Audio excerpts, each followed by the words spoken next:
Olá, assinante do Band News. Começa agora a coluna Giro Business. Tema da semana, falaremos sobre capital intelectual, um dos ativos, se não o ativo mais importante no dia a dia das empresas. Para falar deste tema, está conosco Ricardo Barberis, presidente da Manpower Group. Ricardo, obrigado, um prazer tê-lo aqui no Giro Business para falar de um tema tão relevante que cada vez mais vem sendo percebido pelas empresas. E você, como presidente da Manpower Group, presente em 80 países e líder na gestão e no recrutamento de pessoas. Ô Sérgio, obrigado por o convite, porque quando se fala de talentos, de escassez de talento, de capital humano, Manpower Group tem essa presença em países, tem essa experiência, para mim é um prazer compartilhar a nossa presença aqui, o nosso conhecimento, em um dos desafios hoje, do futuro, mais importante como fator competitivo da empresa, o capital humano. Ricardo, eu queria falar um pouquinho sobre capacidade e demanda. Essa necessidade se deu quando eu percebi que apenas 12% da população brasileira entre a faixa etária dos 25 aos 60 anos tem um diploma de curso superior. Realmente um dado bastante preocupante. Vou chamar uma reportagem que fala a respeito para que a gente possa discutir mais do setor. Perfeito. As profissões das áreas exatas e técnicas estão com a demanda em alta no Brasil, mas é na área de humanas que há mais procura por cursos. Foi o que apontou um estudo do Centro de Políticas Públicas do Instituto de Ensino e Pesquisa, o INSPER, e a Universidade de São Paulo. Em um comparativo entre os anos de 2000 e 2010, o estudo revelou que na área de engenharia civil, por exemplo, a procura caiu de 2,76% para 1,45% entre o total da população com diploma universitário. Já um levantamento da Organização para a Cooperação e o Desenvolvimento Econômico colocou o Brasil no último lugar entre 36 países, ao avaliar o percentual de graduados entre a população de 25 a 64 anos. No Brasil, pouco menos de 12% das pessoas têm um diploma universitário entre os países da OCDE. Neste grupo, a média é de 28%, mais do que o dobro da brasileira.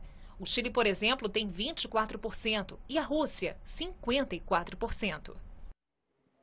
Ricardo, quais são as consequências para o Brasil e para as empresas pela falta de mão de obra qualificada, pela falta de pessoas com diploma e conhecimento nas respectivas áreas? E somado a isso, percebendo que apenas 2% da população dominam o segundo idioma. Quais são as consequências para o país e para as empresas? Primeiro ponto, já não é novidade colocar que o primeiro protagonista é o país. Ou seja, no mercado do trabalho global, hoje a primeira competição é entre os países. Na Praça Central de Nova Delhi tem um escritório trabalhar na Dinamarca. Por quanto cada país hoje tenta de ser atrativo por tentar de procurar os talentos que precisa a sua própria economia. É fato, segundo o elemento para mim bem relevante, que estamos na economia, não sou eu que inventei a palavra de economia do conhecimento.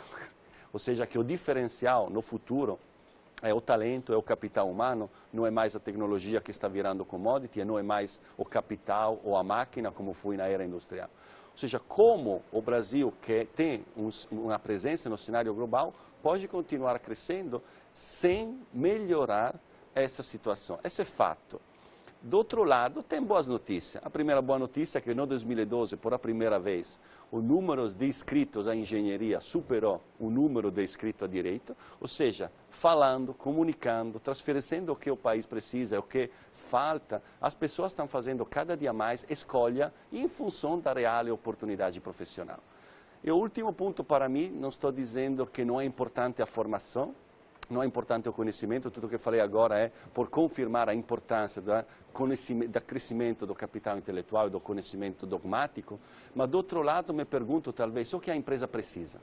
A empresa talvez precisa mesmo de experiência, não somente de um caminho acadêmico de escola separado completamente do caminho de trabalho. Por exemplo, a lei do trabalho temporário, que é uma lei brasileira, 6.019 de 1974, oferece a oportunidade, por exemplo, aos jovens e a outras categorias de pessoas, de entrar no mundo do trabalho, mesmo por um tempo determinado. Mas essa experiência é muito valiosa para as empresas. Ele vai ver isso como uma forma de, essa pessoa aprendeu dogmaticamente e depois aprendeu no campo, mesmo só por um prazo. Ricardo, o que você está dizendo é que existe um gap, uma diferença muito grande entre o ensino acadêmico e o ensino prático no Brasil? Não é, existe como existe em muitos outros países. Tem uma pesquisa de uma organização internacional que mostra que muitos jovens em muitos países do mundo estão dizendo que não estão sendo formados por a necessidade da empresa. As mesmas empresas pesquisadas falam que os jovens formados não têm todo o que necessita por ser capacitado e ser contratado e imediatamente produtivo.